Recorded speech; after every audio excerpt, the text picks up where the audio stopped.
কেয়ামতের একটা আলামত। রাসূলুল্লাহ সাল্লাল্লাহু আলাইহি ওয়াসাল্লাম বলেছেন, কেয়ামতের আগে লোকে মদ তো খাবে, কিন্তু ইউসাম্মুনাহা বিগাইরি ইসমিহা, মদকে মদ বলে ডাকবে না, ভিন্ন নামে ডাকবে। এই যুগে ডাকে কি না? যদি বলে মদ খোর, শুনতে কেমন কেমন লাগে, কিন্তু একটু ড্রিঙ্কস করে, শুনতে তো ভালোই লাগে। ড্রিঙ্কস করে কি এমন সমস্যা? মাফুল তো মাহজুব, এটা তো আর বলে নাই কি ড্রিঙ্কস করে। পানি ড্রিঙ্কস করে, নাকি পানীয় ড্রিঙ্কস করে, নাকি এনার্জি ড্রিঙ্কসটারে ড্রিঙ্কস করে, নাকি মদ খায়? বলে না। সুদখোর, শুনলেই কেমন লাগে। ইন্টারেস্ট, মুনাফা, শুনলে ভালো লাগে না? শুনলে ভালো লাগে না। গান, হুজুর মানুষ গান শোনে, শুনলেই তো শরীরে আলাদা ধরনের রাগ কাজ করে।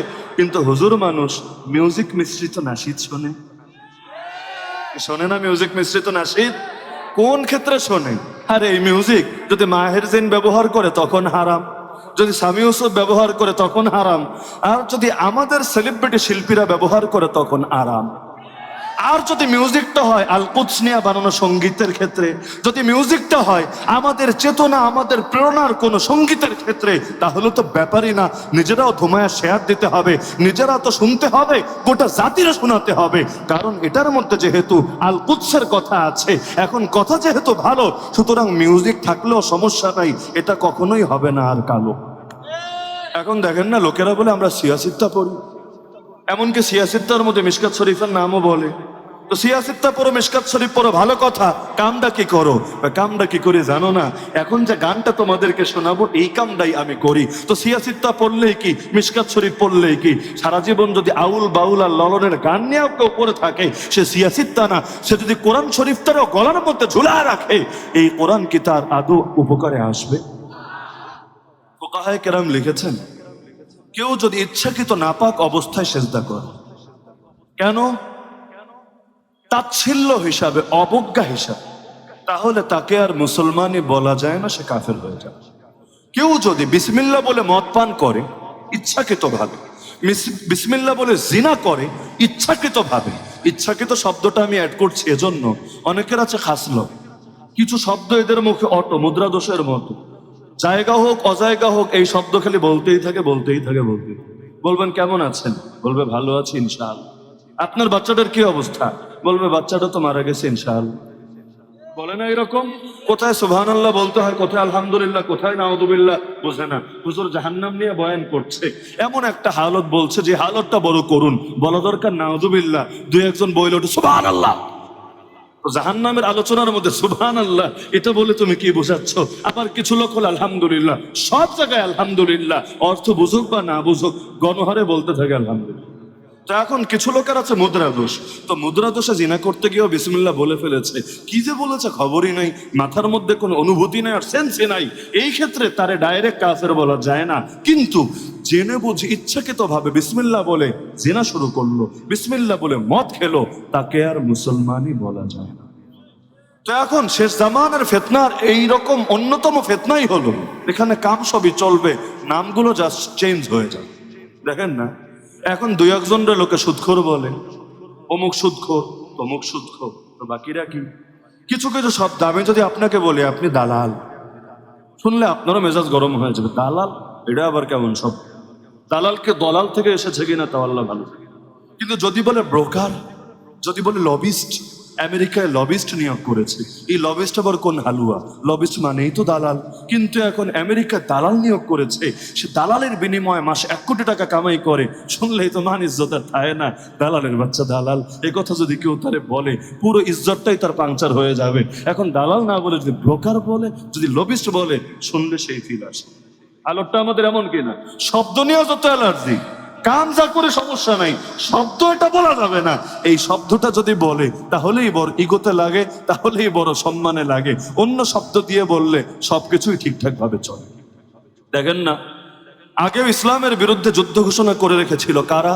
আবু জাহাল, আবু লাহাব, বনু নাজির, বনু কুরাইজা, বনু কাইনুকা, রোম, পারস্য, এই যুগেও ঘোষণা করে রেখেছে। কিন্তু নাম সেগুলো দেয় নাই। নাম দিয়েছে কোথাও গণতন্ত্র, নাম দিয়েছে কোথাও জাতীয়তাবাদ, নাম দিয়েছে কোথাও ধর্মনিরপেক্ষতাবাদ। নামগুলো তো বড় সুন্দর, কিন্তু সাইনবোর্ড ব্যবহার করে কাজ করছে একটাই, সেটা হলো ইসলামের গোড়ায় কুঠারাঘাত। আমেরিকা মিশন নিয়ে নামলো, ওয়ার ওয়ান টেরর, কত সুন্দর একটা শিরোনাম, সন্ত্রাসের বিরুদ্ধে অনন্তকালীন যুদ্ধ। কার ভালো না লাগে? সন্ত্রাসের বিরুদ্ধে যুদ্ধ হবে না তো যুদ্ধ হবেটা কিসের বিরুদ্ধে? নাম শুনে সবাই সেই রকম কাজ খেয়ে গেল, বড় প্রভাবিত হলো। কিন্তু 20 বছর ফলাফল দেখার পরে বুঝলো এই ওয়ার ওয়ান টেরর আসলে তো ওয়ার ওয়ান টেরর না, এই ওয়ার ওয়ান টেরর তো পুরোই ওয়ার ওয়ান ইসলাম। যে ওয়ার ওয়ান টেররের কারণে কোরবানি হতে হলো ইরাকের মজলুমদেরকে, কোরবানি হতে হলো আফগানের মজলুমদেরকে, এমনকি যারা শান্তির সবক সারা দুনিয়াকে শিখিয়ে বেড়ায়, আর ওদের ছোট একটা বাচ্চার গায়ে টোকা লাগলে গোটা দুনিয়া গরম হয়ে যায়। কিন্তু ইরাকে হাজার হাজার না লক্ষ লক্ষ শিশুকে মারলো, এটা নিয়ে কারো কিছু বলার নাই। এখনো যখন যুদ্ধ চলছে, মজলুম প্যালেস্টাইনের পক্ষে না দাঁড়িয়ে এখনো এসে তাকে জালেম ইসরায়েলের পক্ষে দাঁড়াতে হলো। রণতরীটা গাজায় না পাঠিয়ে রণতরীটা আল কাসাম ব্রিগেডের মুজাহিদিনের জন্য না পাঠিয়ে রণতরীটা নেতানিয়াহুর বাহিনীর জন্যই পাঠানো হলো। কেন? এখানে এসে মানবাধিকার কেন অচল হয়ে গেল? এখানে এসে শান্তির সব সবক কেন ভুলে গেল? আরে বাংলাদেশে গণতন্ত্র আছে কি নাই এটা নিয়ে তার যেমন পেরেশানি, দরকার তো ছিল পেরেশানিটা সব জায়গা নিয়েই কাজ করবে। গণতন্ত্রের যদি এত খাঁটি প্রেমিকই হয়, মোহাম্মদ মুরসির পতন কারা ঘটালো? হাফেজ মুরসিকে কারা শহীদ করলো? আমি কারো পক্ষে বিপক্ষে বলা উদ্দেশ্য না, শুধু ডাবল স্ট্যান্ডার্ডটা দেখাচ্ছি। যদি গণতন্ত্রের প্রতি এত প্রেম থাকতো, গণতান্ত্রিক সরকারকে উৎখাত করে আজও পর্যন্ত সামরিক শাসনকে কেন অ্যালাউ করলো? গণতন্ত্রকে এত পছন্দ করে সৌদির সঙ্গে এত ভাব তাহলে কেমনে চলে? সৌদিতে আবার গণতন্ত্র ছিল কবে? রাজতন্ত্র, রাজতান্ত্রিক দেশ, তারা তোমার দোস্ত হয় কিভাবে? তার মানে সবকিছুর মূলে হলো ধান্দা, তন্ত্র মন্ত্র, এটা অধিকার সেটা অধিকার, এগুলো আসলে কিছুই না। এখন কখনো শয়তানে চলে নামে, কখনো চলে কামে, কখনো নামটাই খারাপ, কখনো নামটা বড় ভালো কামটা খারাপ। আর মানুষ সাধারণত বাহ্যিক জিনিস দেখে বেশি প্রভাবিত হয়। ছোট বাচ্চাদের ক্ষেত্রে অনেক সময় দেখবেন আপনি কপালটারে ভ্রুকুঞ্চিত করে কপালটারে গুছিয়ে তার দিকে খালি এভাবে ইশারা করছেন, মারছেন টারছেন না, খালি ইশারা করছেন, দেখবেন ভ্যা করে কেঁদে দিয়েছে। কিন্তু তারে একটা মায়েরই দিয়ে দিয়েছেন পিঠের মধ্যে ঠাস করে, কিন্তু মুখে একটা হাসি, কিরে আব্বা কেমন আছো, কি অবস্থা তোমার, খেলাধুলা ঠিকঠাক ভাবে চলছে? যদি ব্যথাও পায় প্রথমে একটু কনফিউজড হবে, একটু চোখগুলো বড় বড় করে তাকাবে, বোঝার চেষ্টা করবে আসলে কি মারলো না দুষ্টমি করলো, আদর দিল না আমার শায়েস্তা করলো। যদি মুখে হাসি দেখে বুঝবো আচ্ছা আচ্ছা মজা করেছে, হয়তো একটু বেশি লেগে গেছে, বলবে না না আলহামদুলিল্লাহ আঙ্কেল আমি বড় ভালো আছি। বাচ্চারা আসার খেয়ে পড়ে গেল, দরকার ছিল আগে কাঁদা, আগে না কেঁদে আগে ডাইনে বামে দেখ, একবার সামনে তাকে একবার পেছনে তাকে, কেউ দেখে ফেলেছে কিনা। যদি দেখে না কেউ দেখে নাই, সুন্দর মতো ঝাড়াটা দিয়া হাঁটতে শুরু করে। যদি দেখে আপনি তাকিয়ে আছেন, আর যদি ভুলেও কিছু বলে ফেলে, আল্লাহ আল্লাহ আল্লাহ কি হইলো, তুমি এমনি আসার খাই না, আরে ব্যথা তো পাও নাই, এখন দেখবেন ভ্যা ভ্যা করে কেঁদে আসমান জমিন একাকার করে ফেলেছে। মহিলাদের কখনো দেখবেন এমন হয়েছে বাসায় বড় একটা তেলাপোকা এসেছে, কিন্তু ঝাড়ু একটা নিয়ে বাইরে মাইরা ফেলছে। কিন্তু এমন টাইমে তেলাপোকা এসেছে, আপনি পাশে আছেন, দেখবেন এক তেলাপোকা দেখেই তার সকল ক্ষমতা, সকল কর্তৃত্ব, সকল গরম, সকল শরম এক বাক্যে উড়ে গেছে। এমন জোরে একটা চিল্লান মারছে যেন ছাদটা ভেঙে এখন মাথার উপর পড়ে যায়। তো দুনিয়ার মধ্যে কিছু জিনিস চলে নামে, কিছু জিনিস চলে কামে। এখন দুনিয়ার জালেমরা এই পলিসিটাই বেছে নিয়েছে। আগে ডাইরেক্ট ইসলামের উপর অ্যাটাক করতো, যেভাবে চেঙ্গিস খান করেছিল, হালাকু খান করেছিল, মুসলিম বিশ্বকে মাটির সঙ্গে মিশি একাকার করে দিয়েছিল। কিন্তু ওদের অতীত অভিজ্ঞতা বলে এভাবে বেশি দিন শয়তানি করা যায় না। এই যে হিন্দুস্তানেও তো এসেছিল, বেশি না 190 বছর পর্যন্ত আমাদের পূর্বপুরুষের গলায় গোলামের জিঞ্জির পরিয়ে রেখেছিল, কিন্তু শেষমেশ পারল না থাকতে, লক্ষ লক্ষ আলেমকে শহীদ করে দিল, হাজার হাজার মাদ্রাসা বন্ধ করে দিল। তবুও তো একদিন না একদিন তাদেরকে নিজেদের এই অঞ্চল ছেড়ে তারপর নিজের দেশে ভাগতে হলো। ব্রিটেন এত বড় এক কলোনি বানিয়েছিল সারা দুনিয়া জুড়ে, যেখানে সূর্য কখনো ডুবতো না, এত বিশাল এক রাজত্ব, কোথাও না কোথাও আসমানে সূর্য থাকতো। সেই ব্রিটেন ছোট হতে হতে আমার জানা মতে এই 2023-এর কথা যদি আমরা বলি, একটা কলোনিও নাই ব্রিটেনের অধীনে। এক সময় এত বড়, এখন এত ছোট, এগুলো থেকে ওরা বুঝেছে কারো স্বাধীনতা কেড়ে নিয়ে, কারো গলায় গোলামের জিঞ্জির পরিয়ে, কাউকে খেপিয়ে দিয়ে বেশি দিন রাজত্ব করা যায় না। এক সময় মজলুম জাগেই জাগে, অধিকার ভালোয় ভালোয় না দিলে অধিকার ফিরিয়ে নেওয়ার জন্য প্রয়োজনে যুদ্ধে নামে 70 বছর পর্যন্ত ফিলিস্তিনের মুসলমানদেরকে তো কম মারে নাই, কম রক্ত ঝরায় নাই, কম শহীদ করে নাই। কয়জন পাশে দাঁড়িয়েছে? আর অন্য জিনিস বাদ দেন, কয়জন ফতোয়া দিয়ে সারা দুনিয়ার মুসলমানদেরকে এই মুসলিমদের পক্ষে এক প্ল্যাটফর্মে আনার জন্য চেষ্টা করেছে। পৃথিবীর 180 কোটি মুসলমান যদি একসঙ্গে গর্জে উঠতো, আমাদের প্রথম কিবলা, আমাদের চাই চাই, আমাদের আল আকসা, আমাদের চাই চাই, যেভাবে আয়া সোফিয়া ফিরে এসেছে এভাবে বাবরি মসজিদকেও ফিরিয়ে আনতে হবে, এভাবে আল আকসাকেও মুক্ত আর স্বাধীন করতে হবে। আল আকসায় যাব, সকলে মিলে আমরা নামাজ আদায় করব সেখানে প্রাণ খুলে। এই দাবি যদি সকলে মিলে করত, মোটেও জটিল ছিল না। নিজেদের অধিকার কেড়ে নিতে পারত, কিন্তু মাজলুমের পক্ষে কথা বলার লোক বড়ই কম ছিল। 73 বছর পরে যখন ঘুরে দাঁড়ালো, যখন জালেমের কলিজার মধ্যে বড় শক্ত এক আঘাত আনলো, এখন অনেকের পেছনে আগুন লেগে গেছে। এখন তারা ফতোয়া দিতে শুরু করেছে, কামটা করলো কি? এটা তো আত্মহত্যা, এটা তো আত্মঘাতী। আরে ওরা মেরেছে, বিপরীতে যদি ওদেরকে মারে ওরা কি বাঁচবে? ওদের বাদ দিলাম, সিভিলিয়ানরা যে হতাহত হবে, বাড়ি গাড়ি যে ধ্বংস হবে, এটার দায় কে নিবে? আরে এতকাল যেন মারতো না, কোলে তুলে যেন খালি চুমু দিত, এখন মারতে শুরু করেছে। এখন তোমার কলেজে আগুন ধরেছে, উড়ে এসে জোরে বসলো। স্বাধীন দেশকে দখল করে তাদেরকে এক পাশে ফেলতে ফেলতে পশ্চিম তীরের সামান্য অংশ আর খালি গাজাটা বাকি রাখলো। বাংলায় বলে গাজা, আরবিতে বলে গাজ্জা। এই গাজাটা বাকি রাখলো, সব তো খেয়ে ফেললো। মুসলমানদের থেকে তাদের কেবলা, প্রথম কেবলা পর্যন্ত ছিনিয়ে নিল। এত এত জুলুম করলো। তখন তোমার মনে হয় নাই মাজলুমের অধিকার আছে আঘাতের জবাবে প্রতিঘাত আনার? মাজলুমের অধিকার আছে ইটের জবাবে পাটকেল ছুড়ার। উযিনা লিল্লাযীনা ইউকাতালুন বিআন্নাহুম যুলিমু। যারা মাজলুম হবে আল্লাহ বলেছেন তাদেরকে অনুমতি দেওয়া হয়েছে আঘাতের জবাবে প্রতিঘাত আনার জন্য। আখরিজুহুম মিন হাইতু আখরাজুকুম। তারা যেভাবে বের করে দিয়েছে তোমাদেরকে তোমাদের এলাকা থেকে, রব্বুল আলামিন বলছে এবার তোমরা ওদেরকে উচ্ছেদ করবে ওদের জমিন থেকে।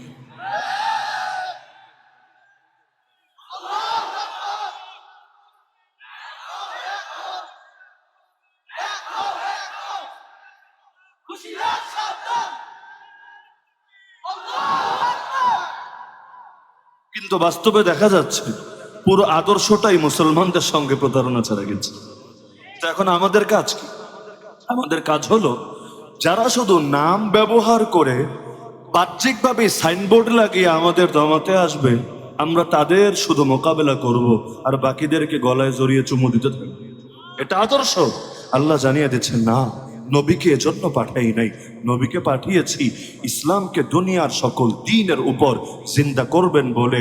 সেটা ধর্ম নামে হোক, সেটা যে নামে হোক, ইসলাম বিরোধী যত জাহেলিয়াত আছে নবী সেটাকে মেটাবেন বলেই এসেছেন দুনিয়াতে। ছোট দুটো উদাহরণ দিলে খুব ভালো বুঝবেন। এক সাহাবী আর এক সাহাবীরা গালি দিয়ে বসলো তার মায়ের কথা বলি। আপনার সৌদা বাংলা অনুবাদ করলে বড় খারাপ অনুবাদ হয়, কাইল্লা মাগির। আমাদের উস্তাদ শাইখুল হাদিস আল্লামা ইসমাইল বরিশালী হাফিজাহুল্লাহ, তিনি হাদিসটা পড়ানোর সময় বলেছেন গালির অনুবাদ তো গালি হয়, গালির অনুবাদ তো আর ভালো হয় না। এখন এক সাহাবী আর এক সাহাবীরে অতীতের অভ্যাস হিসাবে, অভ্যাস তো অনেক সময় চেঞ্জ করা একটু বেশ মুশকিল হয়, আর পুরোপুরি তো চেঞ্জ করা যায় না, ধীরে ধীরে পাল্টাতে হয়। কিছু লোক দেখবেন শালা শব্দ ছাড়া কথাই বলতে পারে না, কারণ পোলারও ডাকে হয় হালার পথ হালায় দিকে হয় না অনেক সময়। মানে এইটা গালি হিসাবে বলছে তা না, মুখে অটো হয়ে গেছে, এখন কোন জায়গায় যে কি বলতে হয় এইটা বুঝতে পারে না। তো এখন দেখা গেল গালি দিয়ে বসলো, ইয়াবনা সৌদা। এখন আল্লাহ রসুলের কানেও চলে আসে। রসুল এত বেশি রাগ করলেন, তিনি চিৎকার করে বললেন, তুমি কাজটা কি করলা? আইয়ারতাহু বিউম্মি ইন্নাকা মরউন ফিকা জাহেলিয়া।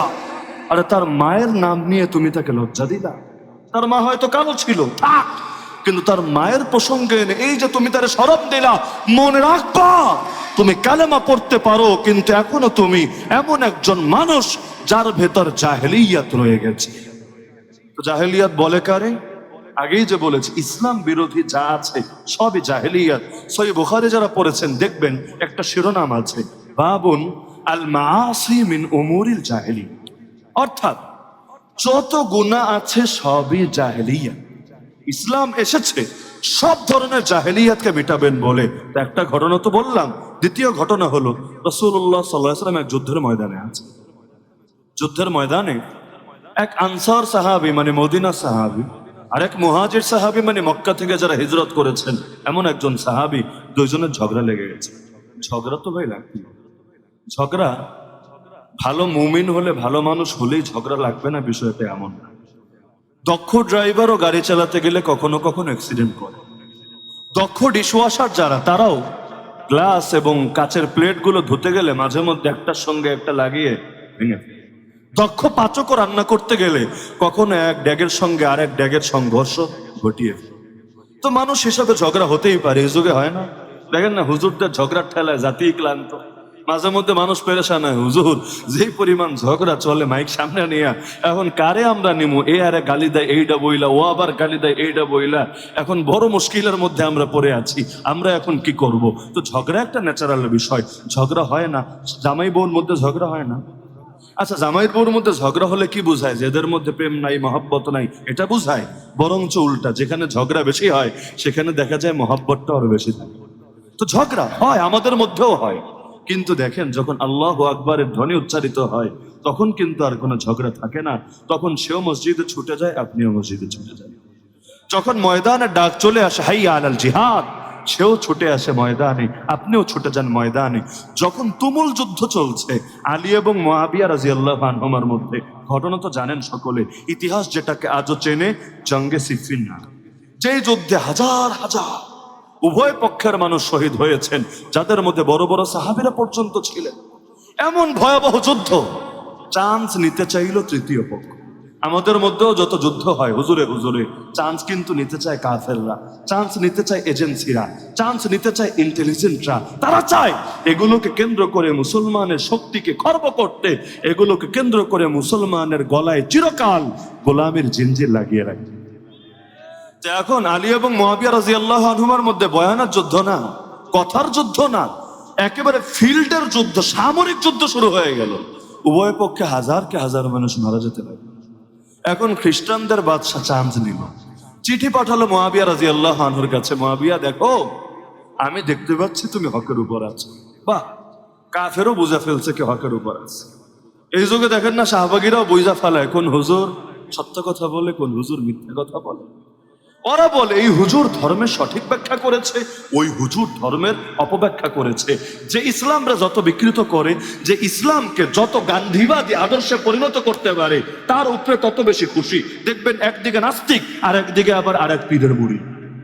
হয় না? এমন হয় না যে এই পীর তার থেকে নামাজ মাফ করে দিয়েছে, রোজা মাফ করে দিয়েছে, সব ইবাদত মাফ করে দিয়েছে, দ্বীনের জন্য সব কাজরা রহিত করে দিয়েছে, খালি পকেটটা ভরে দিলে আর নিয়মিত গরু ছাগল পাড়ায় দিলে আর কিছু লাগবে না, জান্নাত দেওয়ার ঠিকাদারি নিয়েছে।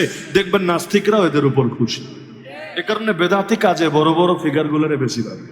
ওয়াজ মাহফিলে কম পেলে পেতে পারেন, মসজিদ মাদ্রাসায় কম পেলে পেতে পারেন, বেদাতি কাজে দেখবেন সবার আগে এগিয়ে আছে।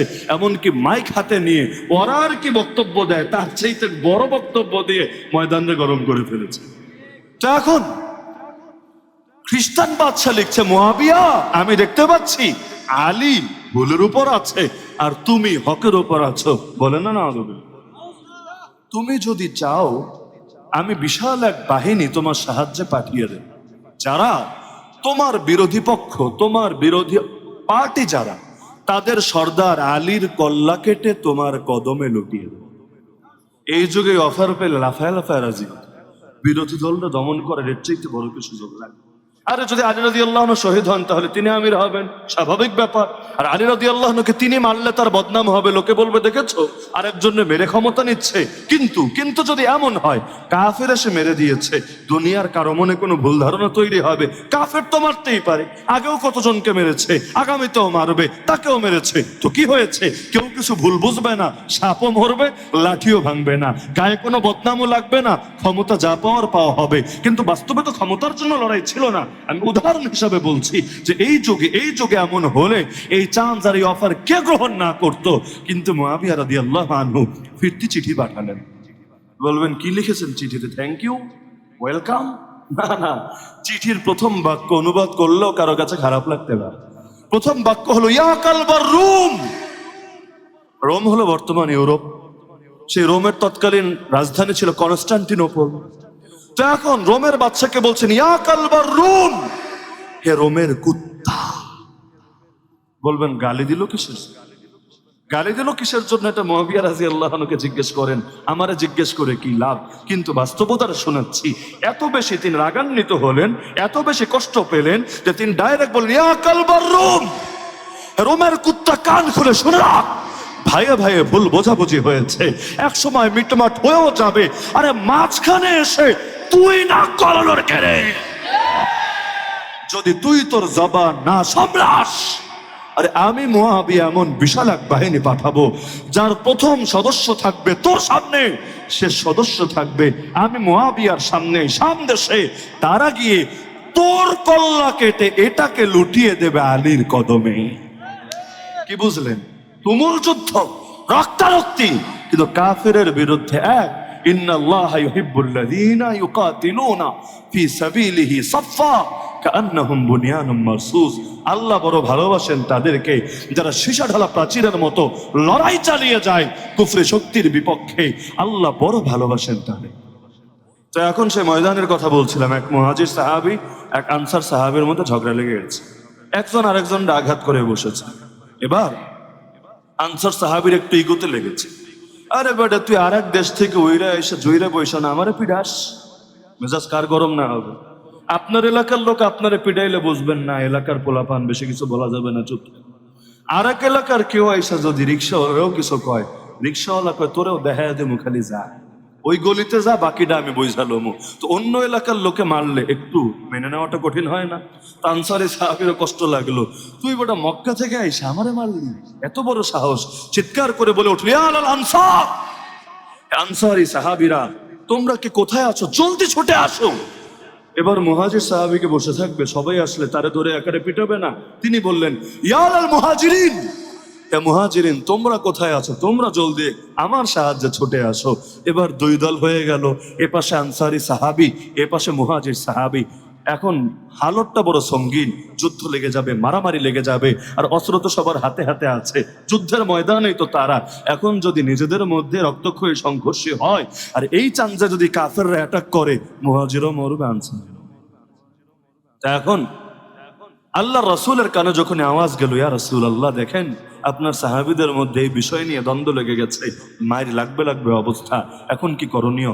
রাসূলুল্লাহ সাল্লাল্লাহু আলাইহি সাল্লাম তখন বললেন, তাদেরকে একত্রিত করে ডাকিয়ে তাদেরকে বললেন, আরে কি করলা তোমরা?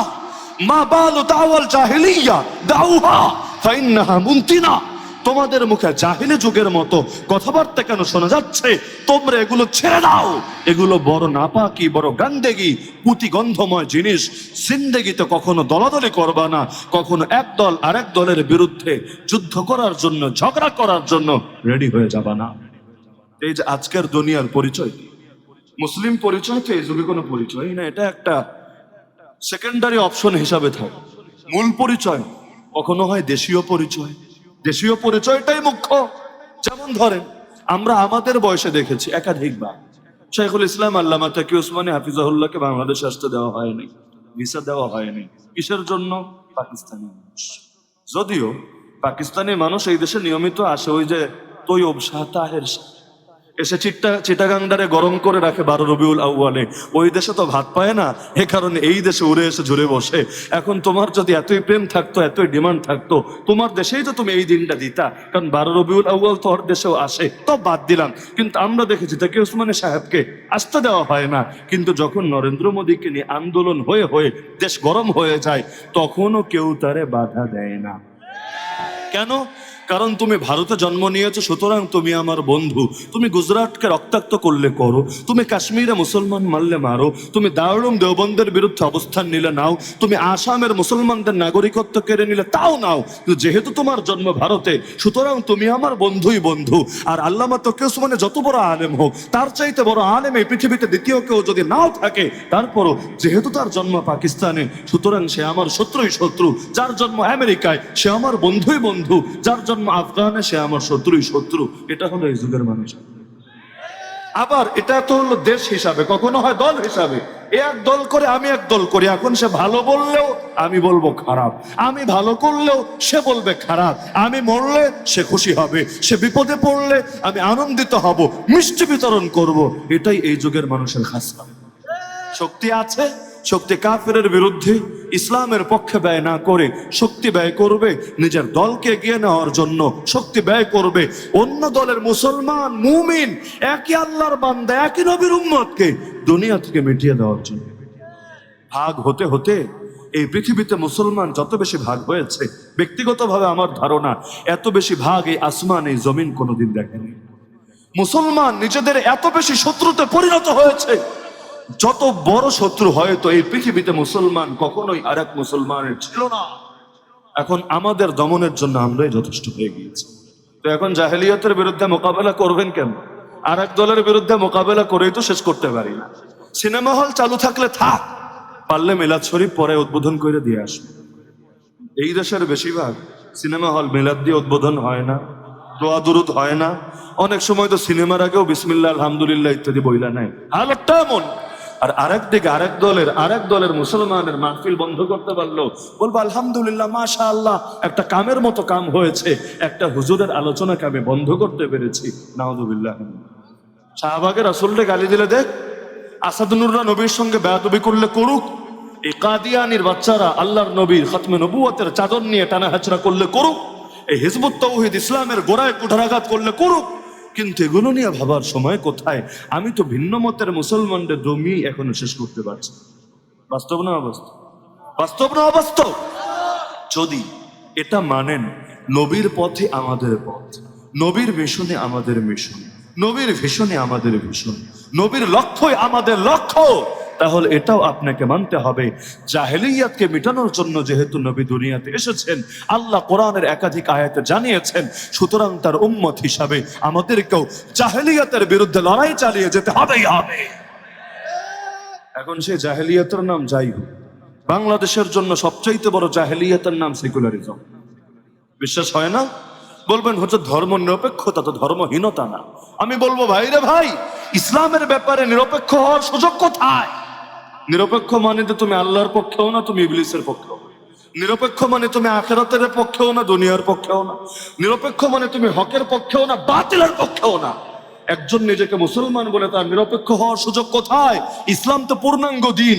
ইসলাম তো হিন্দু ধর্ম, খ্রিস্ট ধর্ম, বৌদ্ধ ধর্মের মতো না, যেখানে এক বিষয়ে শিক্ষা থাকলেও আর এক বিষয়ে শিক্ষা নাই। এই হিন্দুরা যে দাবি করে ওরা হিন্দু রাষ্ট্র বানাবে, ভালো কথা, যদি বানায়ও শুধু ভারত না, 8টা দেশ মিলিয়ে যে অখণ্ড হিন্দু মহারাষ্ট্র বানানোর চেষ্টা ওরা করছে, যদি ওরা সফল হয়েও তর্কের খাতিরে যদি মানেও, দেশ চালাবে কি দিয়ে? ওদের ধর্মগ্রন্থগুলো দেখেন, একটা দেশ কিভাবে চালাতে হয়, রাজনীতি কিভাবে করতে হয়, অর্থনীতি কিভাবে চালাতে হয়, বিচার ব্যবস্থা কেমনে প্রণয়ন করতে হয়, আইন কানুন বিধান সংবিধান কিভাবে প্রয়োগ করতে হয়, সভ্যতা সংস্কৃতি শিক্ষা ব্যবস্থা প্রতিটা ক্ষেত্রে কোন কোন শিক্ষা গ্রহণ করতে হয়, পারলে ওরা প্রমাণ দেখাক ধর্মগ্রন্থ থেকে। কিন্তু আমাদেরকে চ্যালেঞ্জ করুক, আমরা কোরআন এবং সুন্নাহ থেকেই প্রতিটা বিষয়ের অকাট্য প্রমাণ দিতে পারবো তুলে। আমাদের নিরপেক্ষ হওয়ার সুযোগ কোথায়? নিরপেক্ষ হবে সে যারটা বেশি ভালো না, যারটা কম উত্তম, সে মাঝামাঝি অবস্থানে থাকতে পারে। একুলেও নাই ওকুলেও নাই, দুইটাই ভেজাল, মাঝামাঝি থাকি, কোনো ভেজালে জড়ানোর দরকার নেই। ইসলাম কি অনুত্তম? ইসলামের চাইতে দামি কিছু হয়? ইসলামের চাইতে পারফেক্ট কিছু হয়? ইসলামের চাইতে পৃথিবীরও সকল সমস্যার বড় কোনো সমাধান হয়? যদি নাই হয়, ইসলামের পক্ষে থাকতে সমস্যা কোথায়? হয়তো মানবেন ইসলাম পরিপূর্ণ না, অথবা বলবেন সব ক্ষেত্রেই ইসলাম আঁকড়ে ধরতে হবে। যদি বলেন ইসলাম পরিপূর্ণ না, আপনি বেঈমান, মুসলমান থাকার সুযোগ নাই। যদি বলেন ইসলাম পরিপূর্ণ, তাহলে আপনার মানতে সমস্যা কোথায়? ব্রিটিশ আইন কখনো ইসলামী আইনের চাইতে সুন্দর না।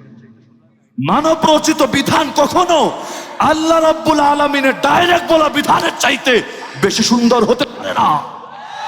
আল্লাহ এবং মানুষের মধ্যে যেমন তুলনা চলে না, আল্লাহর বিধান এবং মানুষের বিধানের মধ্যেও কোনো তুলনা চলতে পারে না। যদি জগতে ইসলাম না আসতো, আল্লাহ স্বাধীনভাবে ছেড়ে দিতেন আকলের উপর, যা মনে চায় তা করতাম। কিন্তু নবী বলেছেন, পথ যদি হারাতে না চাও, একই পথে যদি থাকতে চাও, দুটো জিনিস দিয়ে গেলাম, ধরে রাখতে হবে। যতদিন ধরে রাখবা পথ হারাবা না। একটার নাম কিতাবুল্লাহ, আরেকটার নাম সুন্নাতু রাসূলিল্লাহ সাল্লাল্লাহু আলাইহি ওয়াসাল্লাম, আল্লাহর কিতাব আর তার নবীর জীবন আদর্শ। এ দুটো যতদিন ধরে রাখবা পথ হারাবা না। এগুলোকে ছেড়ে নতুন নতুন তন্ত্র মন্ত্র বাদ মতবাদ যাই ধরো না কেন, পথ শুধু হারাবা আর হারাতেই থাকবে। মুসলমানের জন্য কেন সেকুলারিজম? সেকুলারিজম দুনিয়ায় এসেছে খ্রিস্টবাদের বিপরীত। খ্রিস্টবাদ সমস্যা সমাধান দিতে পারে নাই, বরং জ্ঞান বিজ্ঞানের পথে বাধা হয়েছে। বাধাকে মেটানোর জন্য দুনিয়ায় সেকুলারিজম আবিষ্কার হয়েছে। ইতিহাস পড়েন, মুসলমানের সেকুলারিজম লাগবে কিসের জন্য? আল্লাহকে যথেষ্ট না তার বান্দার জন্য? সূরা জুমার আয়াত সম্ভবত 52, আল্লাহ নিজে প্রশ্ন ছুড়েছেন, আলাইসাল্লাহু বিকাফিন আবদা, আল্লাহকে তার বান্দার জন্য যথেষ্ট না? যদি যথেষ্ট হয়, আল্লাহকে বাদ দিয়ে তারা অন্যের ভয় কেন দেখায়? সুতরাং আসেন এখন থেকে নবীর পথকেই নিজেদের পথ মানেন, নবীর মতকেই নিজেদের মত মানেন, নবীর মিশন ভীষণকেই উম্মতি হিসাবে, নবী প্রেমিক হিসাবে আঁকড়ে ধরি। নবী এসেছেন জাহেলিয়াতকে মেটানোর জন্য, আমরাও জাহেলিয়াতের বিরুদ্ধে অনন্ত যুদ্ধ চালাতে থাকি। চলো যাই যুদ্ধে জাহেলিয়াতের বিরুদ্ধে, চলো যাই যুদ্ধে ভণ্ডামির বিরুদ্ধে, চলো যাই যুদ্ধে বেদাতের বিরুদ্ধে, চলো যাই যুদ্ধে আল্লাহ এবং তার রাসূল বিরোধী যত আদর্শ আছে সবগুলোর বিরুদ্ধে। পারবেন না ইনশাআল্লাহ? যদি শুধু নিজেরা নিয়ে ভাবতে চাই তাহলে শ্রেষ্ঠ কোনোদিনও হতে পারবো না।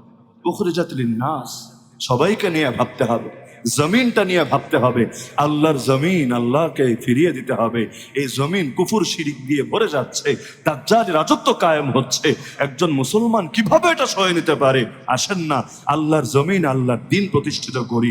আল্লাহর দিন শান্তির দিন। ইসলাম শান্তির দিন না অশান্তির দিন? কি মত আপনাদের, শান্তির দিন না অশান্তির দিন? যদি ইসলাম শান্তির দিন মানেনি, তাহলে ইসলাম কায়েম হওয়া মানে কি? শান্তি কায়েম হওয়া না অশান্তি কায়েম হওয়া? যদি ইসলাম মানে শান্তি হয়, ইসলামের পথে আসেন, ইসলাম কায়েমের পক্ষে। আর কোনো ধরনের ভেদাভেদ না রাখি, ভুল বোঝাবুঝি না রাখি, সকলে হাতে হাত রেখে কাঁধে কাঁধ মিলিয়ে আল্লাহর জমিনের প্রতিটা ইঞ্চি ইঞ্চি মাটিতে আল্লাহর দিন কায়েম করি। ইসলাম জিন্দাবাদ, বাতিল মুর্দাবাদ। ইসলাম জিন্দাবাদ, জাহেলিয়াত মুর্দাবাদ। তাওহীদ জিন্দাবাদ, শিরিক মুর্দাবাদ। সুন্নাত জিন্দাবাদ, বেদাত মুর্দাবাদ। আল্লাহ তাআলা আমাদের সবাইকে কবুল করুন, তৌফিক দান করুন। আল্লাহ তাআলা এই মাহফিলকে কবুল করুন। যারা এর আয়োজন করেছেন তাদের প্রত্যেকের নাম জান্নাতুল ফেরদাউসের লিস্টে অন্তর্ভুক্ত করুন। আমিন। ওয়া আখিরু দাওয়ানা আনিল হামদুলিল্লাহি রাব্বিল আলামিন।